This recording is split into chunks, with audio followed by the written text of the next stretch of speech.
Tamil cinema இதுவரை பார்க்காத சில காட்சிகள், அருவருப்பான பேரங்களே இப்போது பார்த்து கொண்டிருக்கிறதா? ஒரு படம் வெளியாகி பெரும் லாபம் குவிக்கும் போது அதை முழுமையாக அனுபவிப்பவர்கள் அந்த படத்தை தயாரித்த தயாரிப்பாளர்கள், வெளியிட்ட விநியோகஸ்தர்கள், திரையிட்ட தேட்டருக்காரர்கள் தான். அட, இடையில் வரும் மீடியா ஆட்களுக்கு கூட நல்ல லாபம். அப்போதெல்லாம் அந்த வெற்றிக்கு காரணமான படத்தின் நாயகனுக்கோ அல்லது இயக்குனருக்கோ லாபத்தில் யாரும் பங்கு தருவதில்லை. கேட்டால் இது வியாபாரம், லாப நஷ்டம் சகஜம் என தத்துவம் பேசுவார்கள். ஆனால் அதே படம், குறிப்பாக ரஜினி படம் சரியாக போகவில்லை என்றால் உடனே நஷ்டத்தை திருப்பிக் கொடுங்கள் என ரஜினியை நெருக்குகிறார்கள். இப்போது அந்த வியாபார எத்திக்ஸ் எங்கே போனது என்று தெரியவில்லை. எரியும் வீட்டில் பிடுங்கின வரை லாபம் என்ற கொடூர புத்தி. உலகில் எந்த நாட்டு சினிமாவிலும் படத்தின் நஷ்டத்தை அதில் நடித்த ஹீரோ ஈடுகட்டியதாக கட்டுக்கதைகள் கூட கிடையாது. ஆனால் பாபா படத்திற்காக முதலில் விநியோகஸ்தர்களுக்கு தேட்டருக்காரர்களுக்கும் நஷ்ட ஈடு கொடுத்தவர் ரஜினி. இத்தனைக்கும் அப்போது யாருமே அவரிடம் நஷ்ட ஈடு கேட்கவில்லை. அடுத்த படத்தில் பார்த்து கொள்ளலாம் என அமைதி காத்தார்கள். ஆனால் நஷ்டம் என்ற முணுமுணுப்பு காதில் விழுந்ததால் அந்த நஷ்ட ஈட்டை முன்வைத்து கொடுத்தார் ரஜினி. அதையே ஒரு சாக்காக வைத்துக்கொண்டு இப்போது லிங்காவுக்கு பிளாக்மெயிலை விட மோசமான முறையில் நஷ்ட ஈடு கேட்டுக் கொண்டிருக்கிறார்கள்.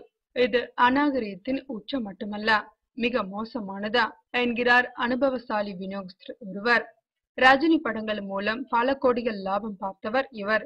எல்லாவற்றையும் விட கொடுமை, இப்படி கேவலமான முறையில் நஷ்ட ஈடு கேட்பவர்களுக்கும் ரூபாய் 12.50 கோடி வரை நஷ்ட ஈடு கொடுத்தார் ரஜினி.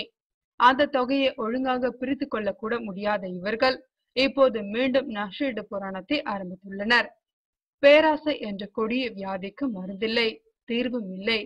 லிங்கா விநியோகஸ்தர்கள் என்று கூறிக்கொள்ளும் சிலரின் பேராசை இன்று தமிழ் சினிமாவையே கேவலமாக்கிக் கொண்டிருக்கிறதா?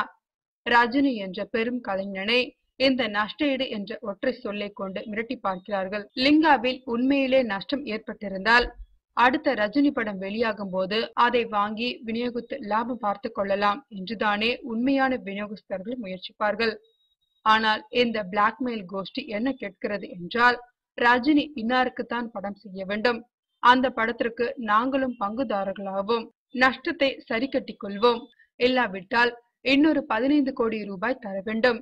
வழிப்பறி, பகல் கொள்ளை போன்ற வார்த்தைகளுக்கெல்லாம் ஒன்றுமில்லாமல் ஆக்குகிறது இந்த லிங்கா நஷ்ட ஈடு என்ற வார்த்தை. ரஜினி யாருக்கு காட்சி தர வேண்டும், யார் இயக்கத்தில் நடிக்க வேண்டும் என்றதெல்லாம் நிர்பந்திக்க இவர்களுக்கு என்ன உரிமை இருக்கிறதா? அதுவும் எழுத்துப்பூர்வ ஒப்பந்தமே இல்லாத நிலையில் அவரை நேரில் கூட பார்த்திராத இந்த கூட்டம் அவருக்கு நெருக்கடி தருவது சட்ட விரோதமானதல்லவா? ரஜினி நினைத்தால் இந்த மொத்த கூட்டமும் கம்பி எண்ண வேண்டியதுதான். ஆனால் அவர் என்றைக்குமே இந்த தீவிர நடவடிக்கை எடுக்க நினைப்பதில்லை. அவரது கருணை மனசை சாக்காக பார்க்கிறார்கள் என்கிறார் தமிழ் சினிமாவின் முக்கிய தயாரிப்பாளர் ஒருவர். இத்தனைக்கும் லிங்கா பிரச்சனை முடிந்துவிட்டது, இனி எந்த பிரச்சனையும் செய்ய மாட்டோம் என்று ஒப்பந்தம் போட்டு அதை கலைப்புலி தானு கையால் பெற்றுக்கொண்டு போட்டோவுக்கும் போஸ்ட் கொடுத்த சிங்காரவேலன் என்ற நபர் மீண்டும் மீண்டும் இந்த லிங்கா பிரச்சனையை கிளப்புவது திட்டமிட்ட திருட்டுத்தனம் என்கிறார் அவருடன் இருக்கும் சக விநியோகஸ்தர்களில் சிலர். தயாரிப்பாளர் சங்கம், நடிகர் சங்கம், பெப்சி என வலுவான அமைப்புகளை கொண்ட தமிழ் சினிமா இந்த மாதிரி பிளாக்மெயில் வர்த்தகத்தை எப்படி மௌனமாக வேடிக்கை பார்க்கிறது என ஆச்சரியத்துடன் பார்த்து கொண்டிருக்கிறது கோடம்பாக்கம். நிலைமையின் தீவிரத்தை உணர்ந்துள்ள தயாரிப்பாளர் சங்க தலைவர் கலைப்புலி தானு இப்போது சாட்டையை கையில் எடுக்க முடிவு செய்துள்ளதாக தெரிகிறது.